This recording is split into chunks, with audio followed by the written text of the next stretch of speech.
Is he really going to do it without the light on once again? Nah. I'll not do that one again. Alright lads, welcome back to another video now. Obviously I didn't do a video yesterday and I was going to probably end up doing the same today, but I thought I can't really go 2 full days without doing one single video. And honestly the reasoning behind me kind of not fully knowing if I want to do videos every single day the now is that I'm just kind of in a period where I'm going back to college in a couple of days and I'm struggling to really think of what exact videos to do and how to make them worth your while in terms of watching and worth my while in terms of creating it, editing it and thinking that it's worthwhile going up on the channel. And if I'm being honest, this new setup, I'm not fully sold on it. I'm thinking about making changes and that's pretty much the bare bones of that one. I'm not entirely set on filming here just yet. I just didn't feel like it's the same vibe as the last place. I might end up filming here for the foreseeable future. I might change my mind, but I am thinking about making changes in this week in a second bedroom that me and Jenny now have, and I'm thinking about kind of just changing up how the setup looks and just various other wee bits, but that'll be kept for another time because the changes I'm looking to make will take time in themselves. So I may end up filming here until those changes can be made. I may end up filming in other wee locations if the changes I'm looking to make mean that I can't film in this room with that setup. But just so you know, there may be changes to this setup. There most likely will be because I'm just not fully sold on it. To be honest, it's just not doing it for me like the last one did. By the way, if you're wondering why I've got a jacket on inside, I just do. I like wearing it and it's a very good Christmas present that I got. It's been one of the most worthwhile Christmas presents that I've had in a long time.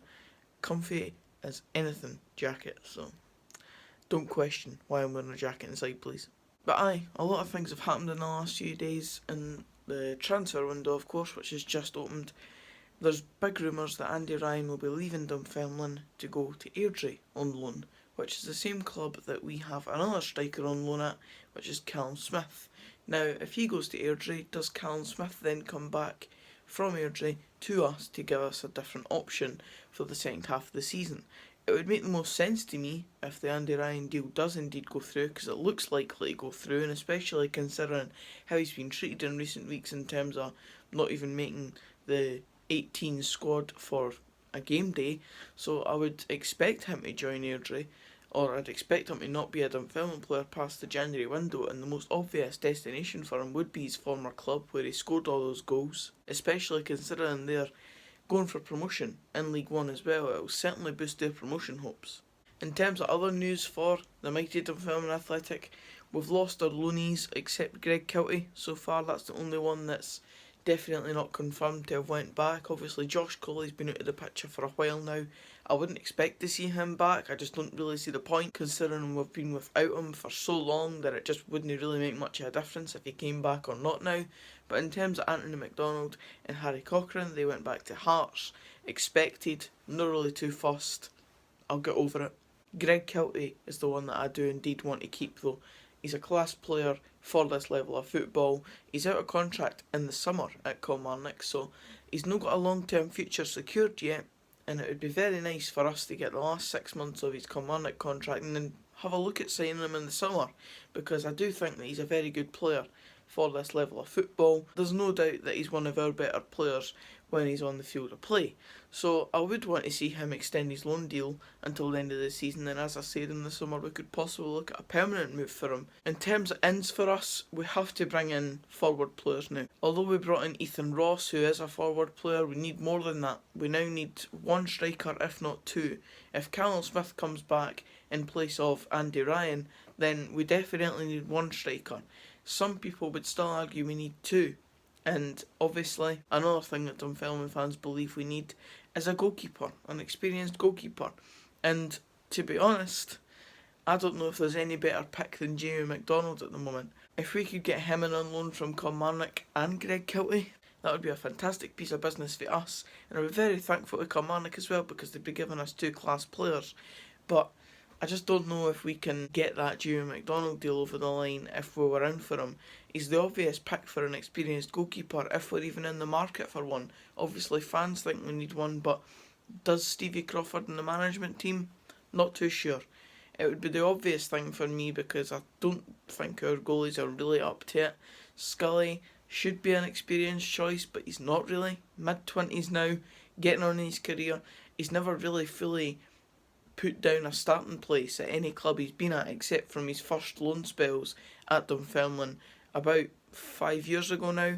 And ever since then, he's just not really kicked on in his career. He's been at various clubs and just always ended up being a bench player. I need to change hands on this recording thing. My right hand is getting absolutely sore. So that's my thoughts on Dunfermline's transfer window. I think we need another striker. If Callum Smith returns, then possibly only one striker. If Callum Smith does not return and Andy Ryan indeed does leave, then I think we need two. Because if Kevin Nisbet gets out injured, I am not wanting to rely on Gabby McGill to get us goals for the second half of the season. As I said, possibly another forward, perhaps another winger or a midfielder. My ideal choice would be Cammy Smith, but he does seem to be looking likely to go to Partick Thistle in the near future, so that one seems dead and buried. A player that I really like and I would have loved to see in a Dunfermline shirt one day, but it just never looks like one that's ever going to happen. He's always been cast aside at Dundee United when he's been there, and St Mirren. I just think he's a class player, and as I said, I would have loved to see him in a Dunfermline shirt, but it looks like he'll be donning the colours of Partick Thistle, which is a shame for me. And then, as I mentioned, an experienced goalkeeper. That's my transfer wish list. Stevie Crawford, if you're listening, get that done, pal. It's an important time for many clubs: Premiership, Championship, League 1, League 2. The January transfer window is a chance to bring in new players for the second half of the season after you've learnt in the first half of the season where you've maybe went wrong with your summer recruitment. A lot of clubs obviously can't really afford to go out in January and get the quality of players that they need, especially because of their availability. It's a lot of players that are tied into contracts now and obviously can't get out of them mid-season mainly. So I understand that most clubs won't actually be able to make the business that they would like to make, ideally. Obviously, if this was in the summer, a lot of clubs would be able to make so much more signings because of player availability, contracts would be running out, etc. That doesn't happen in January, so it's harder. But I think we'll see a lot of business in the SPFL, especially in the Premiership, at teams like Hearts, who have axed Christoph Berra and Glenn Whelan from their squad already, and they're bringing back a lot of youth players like your Harry Cochranes and Anthony McDonald. So it'll be interesting to see what happens in the SPFL in the January window. I'm certainly looking forward to seeing what Dunfermline finally eventually do in this transfer window, because it's massively important. We're not completely out of the woods in terms of relegation talk, and we're still within a chance of promotion playoffs, despite the fact I do think we'll finish mid-table now in the Championship and hopefully do better next season.